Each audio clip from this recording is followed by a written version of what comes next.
Welcome to the Experiment Podcast.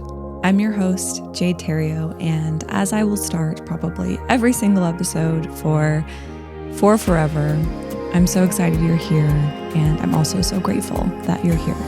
In this episode today, we are going to talk about why you might feel like something in your life is off and what you can do about it. If you're new here, I highly encourage you to go listen to episodes 1 and 2 first. The way I've designed and built the content and the episodes for this podcast are in kind of a sequential order where each episode builds on the preceding one.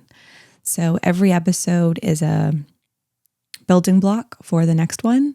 And I touch on some things in episodes 1 and 2 that just will help you understand what we'll talk about here today in episode 3. I don't want to speak for everyone, certainly don't want to speak on your behalf, but I know for me that feeling, that nagging feeling that something in my life is off is very familiar. I can pinpoint it and it's very distinct. I think most people, if not all, have experienced that feeling to some degree. You know that feeling when you are tired or unmotivated and everything should be fine, but it just isn't. That's not burnout. That is a classic case of misalignment. Today, in this episode, we are going to break down what misalignment actually is, how it shows up in our energetic and psychological fields, why it might be showing up, and what we can do about it. Misalignment is when our internal truth and our external life don't match.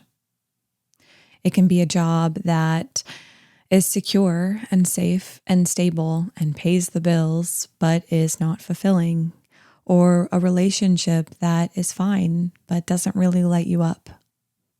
It can be the version of you that is constantly performing that neglects vital parts of who you are. Misalignment starts subtly as fatigue, restlessness, and detachment. And then it grows into something bigger, like chronic symptoms of fatigue, anxiety, emotional indecision, and burnout. Misalignment is not dysfunction. It is truly our souls and systems trying to reroute and recalibrate us back to alignment. I was recently reminded of a psychological term that connects a lot of dots for me in this realm. Cognitive dissonance. Cognitive dissonance is a psychological stress when our external world and our actions do not reflect the internal truth that we know. There is a dissonance between two conflicting realities, our internal reality and our external reality. This dissonance creates energetic and internal stress, and it is a telltale sign of misalignment. I've come to learn and accept that cognitive dissonance is the psychological face of misalignment. It's often the first sign of misalignment before you even realize it mentally. There are 2 types of misalignment. Choice-based misalignment, which is a slow, gradual building of micro self-betrayals.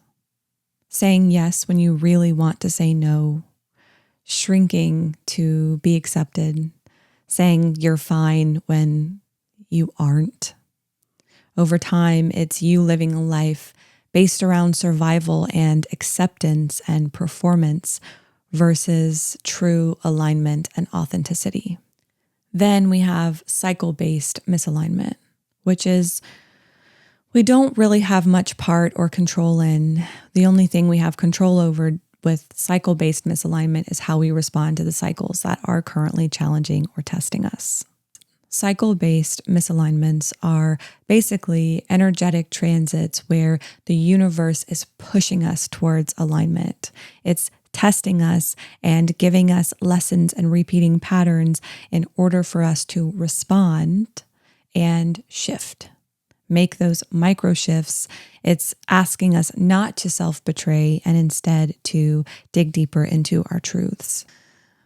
A few examples of cyclical misalignments that are happening right now are the Mercury retrograde that is currently impacting the collective and the Venus retrograde that is also impacting the collective. Mercury retrogrades are all about slowing down, resetting, reviewing, and not making any commitments.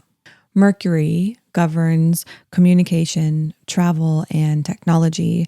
And so a lot of times during a Mercury retrograde, we experience communication, travel, and technological delays and miscommunications and issues. This is a time when the universe is asking us to reflect on the decisions that we've been making, especially around communication, our communication styles, if we are holding back communication in some way, how we are using our resources, those types of things. Mercury retrograde is asking us to revisit old ideas and close up any unfinished loops. Venus is the planet that rules love, beauty, pleasure, and desires and values.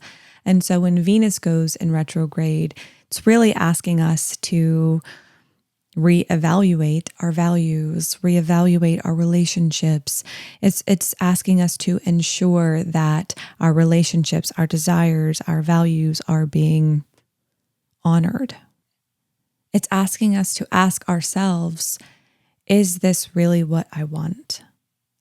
Venus retrograde is asking us to redefine our understanding of beauty, success, our values.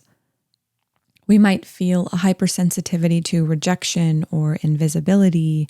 I know for me, this is one that is especially highlighted during a Venus retrograde. And maybe that's partly because I'm recording a podcast and I'm being seen in ways that I am not used to being seen. But there is a lot of narrative in my brain about being seen and being rejected and wanting to crawl back into my little hole and just live my quiet life that is not publicized. Venus is really asking us to redefine what's enough for us. It's also really important not to force our way into clarity, but to just feel it, to feel our way there. Another major cycle that's impacting some of us, especially a lot of my friends, is the Saturn Return. Saturn Return happens every 29 years, typically lasts about 2.5 years.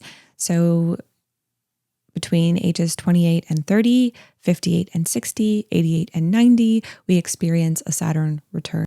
Saturn is the planet of structure, truth, karma, and responsibility. It really, during this time, demands us to step into an authentic identity.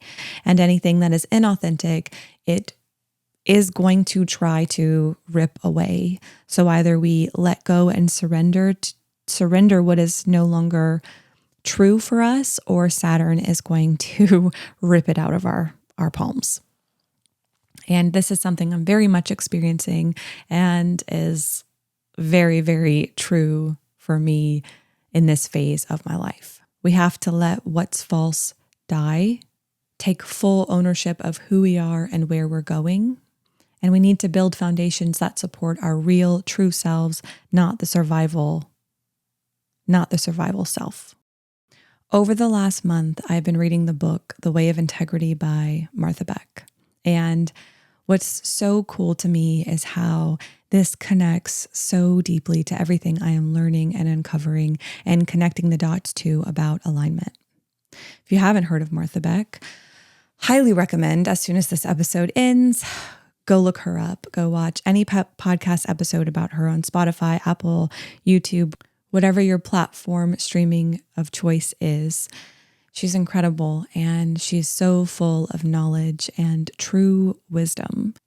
Martha Beck is a Harvard-trained sociologist and the writer of The Way of Integrity and many other best-selling books. And The Way of Integrity has really become a cornerstone of my understanding of alignment and the foundations of alignment. Martha describes integrity as wholeness. And wholeness is whenever our internal life and external life match, which, if you've been listening to this episode, that is what alignment is. Misalignment is whenever our internal and external worlds don't match. Therefore, alignment is the exact opposite. She has a quote where she says that all suffering is a result of being out of integrity with your truth. She goes on a year-long journey where she vows to stop lying to herself, first and foremost, and to everyone else for an entire year. And the things that she learned in this year is just one, how much we all lie to ourselves and to each other like it's no problem. And she's really honed it down that when we live out of integrity and when we live out of our truth, we fracture ourselves. We split ourselves into fragments emotionally, physically, psychologically. She's mentioned how finding her way back to integrity and to truth and to alignment has quite literally healed some of her autoimmune issues. It has healed her heart, and it has reduced her suffering tenfold. Integrity is the path to alignment, not perfection, not productivity, just truth. Here's what we can do if something in our lives feels off. 1, start telling the truth, even if it's just to yourself. Don't act. Nothing you need to change or do except simply admitting to yourself how you truly feel and what you truly want and what you truly, truly need. Journal it, say it out loud, whisper it in the car. Say it. This relationship doesn't feel good. Or I'm pretending to care and I really don't. Or I keep saying I'm fine, but I'm not. Or I need help. Our bodies naturally soften the moment we admit truth to ourselves. 2, let the current cyclical energies support you instead of fighting against them. Start to understand what astrological transits are happening, how they might impact your specific chart, and learn to work with them. And lastly, make one tiny micro shift at a time. Don't try to fix your entire life. Just make one honest micro shift. One no where you used to say yes. One truth you stop denying.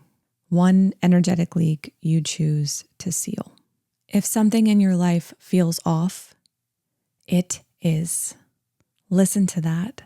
Stop intellectualizing. Stop rationalizing. Admit that one truth to yourself. Something isn't right. And now, by admitting that, you can take ownership of that and do something about it. Misalignment is not failure. It's a whisper that something truer is available to you if you just reach out and grab it. And the return to integrity is not asking you to change everything. It's just asking you to stop pretending, stop performing, stop lying to yourself.